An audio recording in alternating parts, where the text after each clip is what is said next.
कक्षा 12 भौतिक विज्ञान में चैप्टर है परमाणु। सबसे पहले बता दूं कि मैं जो अब ये सीरीज शुरू करने जा रहा हूँ वो कक्षा 12 में भौतिक विज्ञान पूरी बुक में जितने भी डेरिवेशन हैं सब पहले सारे डेरिवेशन शुरू करने जा रहा हूँ। जो लगभग एग्जाम में 40 से ज़्यादा ही नंबर के आते हैं, तो अगर डेरिवेशन भी तैयार हो जाएंगे तो 40 नंबर तैयार हो जाएंगे। इतना ज़्यादा लेंथी नहीं रहेगा कोई भी टॉपिक कि समझने में दिक्कत हो या ज़्यादा टाइम लगे। उतना ही कराया जाएगा जितना बोर्ड एग्जाम में आप लिखते हैं और पूरे नंबर मिल जाए, बस उतना ही कराया जाएगा। उम्मीद है डेरिवेशन आप समझने की कोशिश करेंगे। हो सकता है एक बार में ना समझ में आए, रिपीट करके देखना पड़े। जहाँ ना समझ में आए रिपीट करिए, तब भी ना समझ में आए कम से कम एक डेरिवेशन 4 बार जब आप लगाएंगे तब परीक्षा में अच्छे से कर पाएंगे। चलिए शुरू करते हैं। सबसे पहले कोई भी डेरिवेशन कराने के पहले कीवर्ड्स बताए जाएंगे जो उसमें प्रयोग हो रहे हैं डेरिवेशन में। पहला जो टॉपिक है परमाणु चैप्टर में डेरिवेशन, जो पहला सिर्फ अभी डेरिवेशन चलेंगे, न्यूनतम पहुंच की दूरी। इसके कीवर्ड्स क्या है? कीवर्ड्स सबसे पहले तो गतिज ऊर्जा। गतिज ऊर्जा मतलब कोई कण गतिमान होगा तभी उसमें गतिज ऊर्जा होगी। गतिज ऊर्जा को कैसे प्रदर्शित करते हैं, उसका सूत्र क्या होता है? Half mv²। ये आप लोग पढ़ चुके हैं कक्षा 12 में, शुरुआती चैप्टर्स में है। स्थितिज ऊर्जा U बराबर 1/4πε0 Q1 Q2/R। अब ये m क्या है, v क्या है? जो कण गतिमान है इस सूत्र में, इस डेरिवेशन में जो कण गतिमान है वो अल्फा कण है। तो जो कण गतिमान है मतलब अल्फा कण, उसका जो द्रव्यमान है वो m है और उसका जो वेग है वो v है। इसके बाद में स्थितिज ऊर्जा में देखिए ये Q1 Q2 क्या है और R क्या है। तो Q1 है अल्फा कण पर आवेश। अल्फा कण पर आवेश कितना होता है? 2e होता है। तो जहां पर Q1 होगा वहां पर 2e लिखना होगा। इसी तरह Q2 क्या है? Q2 है नाभिक पर आवेश। नाभिक पर आवेश क्या होता है? Ze होता है। अच्छा, ये आ कहां से रहा है? आ रहा है, एक सूत्र पढ़ा गया है, Q बराबर Ne। तो n कितना होगा? जितना Z होगा उतना ही n होगा। तो देखिए नाभिक पर आवेश कैसे निकलेगा? n की जगह हो जाता है Z और E। Q बराबर Ne से नाभिक पर आवेश निकाला गया Ze। इसी तरह अल्फा कण पर आवेश 2e। दूरी, ये r क्या है? ये r है दूरी। ये है क्या? ये दूरी ही न्यूनतम पहुंच की दूरी है, जिसको हम लोग r0 से प्रदर्शित करते हैं। ये जो न्यूनतम पहुंच की दूरी है इसको हम लोग r0 से प्रदर्शित करते हैं। ये इसके कीवर्ड्स थे। अब चलिए शुरू करते हैं, डेरिवेशन पे आते हैं। डेरिवेशन स्टार्ट करने जा रहे हैं। बहुत ज्यादा ध्यान से समझने की जरूरत है। न्यूनतम पहुंच की दूरी r0 का डेरिवेशन है। रदरफोर्ड का अल्फा कण प्रयोग आपने पढ़ा। मान लीजिए यहाँ पर नाभिक है कोई, नाभिक पर पता है धनावेश होता है, अल्फा कण पर भी धनावेश होता है। तो नाभिक पर अल्फा कणों की बौछार हो रही थी। कुछ सीधे निकल जाते हैं, कुछ कोण बनाते हुए निकलते हैं, लेकिन एक अल्फा कण ऐसा होता है जो सीधे आता है। अल्फा कण पर धनावेश है, जा रहा है, नाभिक पर धनावेश है, आकर्षण होगा या प्रतिकर्षण होगा? प्रतिकर्षण होगा।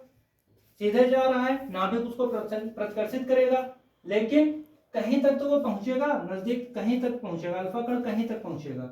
मान लीजिए यहां तक पहुंचा, तो ये जो दूरी है ये है न्यूनतम पहुंच की दूरी। नाभिक से अल्फा कण कितनी दूरी पर जाकर रुक गया, वही न्यूनतम पहुंच की दूरी है। तो यही दूरी पता करनी है, यही दूरी r0 है। इस दूरी को पता करना है। तो जब ये अल्फा कण जा रहा है तो इसमें गतिज ऊर्जा है, गतिमान है, जा रहा है, गतिज ऊर्जा है, लेकिन धीरे धीरे ये स्थितिज ऊर्जा में परिवर्तित हो जाता है। जाते जाते जब प्रतिकर्षित हुआ और वापस लौटा, तो उसके पहले इस बिंदु पर मान लीजिए वो रुका, तो यहाँ पर स्थितिज ऊर्जा 0 हो गई। वहां यहाँ पर जो गतिज ऊर्जा है वो स्थितिज ऊर्जा में परिवर्तित हो गई। तो इस तरीके से ये न्यूनतम पहुंच की दूरी हमको याद करनी है।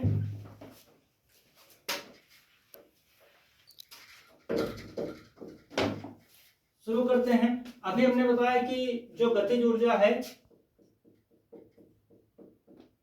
अल्फा कण की, लिख देंगे यहां पर, अल्फा कण की गतिज ऊर्जा के वो बराबर किसकी हो गई? स्थितिज ऊर्जा U के। U के बराबर हो जाएगी।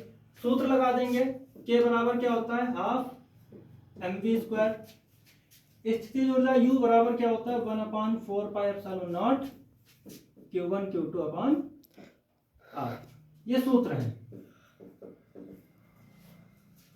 इसके बाद में क्या होगा, वैल्यूज रख देंगे, हाफ mv² ऐसे ही रहेगा, 1/4πε0 ऐसे रहेगा। Q1 क्या है, Q1 है अल्फा कण का आवेश। अल्फा कण का आवेश कितना 2e होता है, अभी बताया जा चुका है। अच्छा Q2 क्या है, ये नाभिक पर आवेश। नाभिक पर आवेश कितना है Ze। अल्फा कण इधर से जा रहा है, नाभिक इधर है, तो इन्हीं दोनों का आवेश लिया जाएगा अपॉन r। r क्या है, नाभिक से अल्फा कण कितनी दूरी पर पहुंचकर ठहर कर वापस होता है, वही है r। r मतलब दूरी है, तो यहां पर दूरी कितनी है, न्यूनतम पहुंच की दूरी r0 है। अब r0 पता करना है, r0 को ऊपर ले जाएंगे, एक तरफ भेज देंगे, बाकी सारी चीजें दूसरी तरफ भेज देंगे। ये कार्य थोड़ा सावधानी से करना होगा, अगर डेरिवेशन सही करना है, अगर ये कर ले गए तो बिल्कुल सही डेरिवेशन हो जाएगा। r0 यहाँ अपॉन में है, बटे में है, इसको उधर भेज देना है तो ये ऊपर चला जाएगा, r0 ऊपर चला गया, बराबर नीचे बराबर लगा देना है। जो चीजें बची 1/4π सब नोट कर लेना है, जो भी बच रहा है। ये देखिए e² हो गया, ZE² और 2 लगा रहेगा, कोई चीज छूटनी नहीं चाहिए। अब इधर ये r0 भी तो था, ये r0 कहाँ गया, r0 तो उधर चला गया, तो अब ये सारी चीजें कहाँ गई, इधर देखिए यहाँ 2 बटे में है, 2 बटे में है, जब बराबर को उधर भेजेंगे गुणे में भेजेंगे। उसके बाद में ये mv² है, mv² उधर भेज देंगे, बटे में भेज देंगे। वैसे डेरिवेशन खुद से करने चाहिए। इतना देखने के बाद एक बार अपने आप से कोशिश करिए, ना आए जहां पर ना आए वहां पर देखिए, वैल्यूज खुद रखना सीखिए, उसके बाद कैलकुलेशन भी खुद ही करना सीखिए। अब देखिए ये 2 दूनी 4, ये कैंसिल हो गया, ठीक है।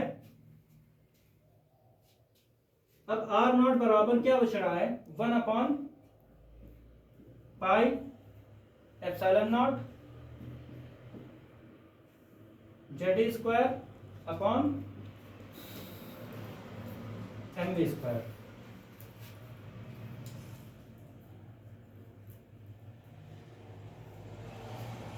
ये हो गया।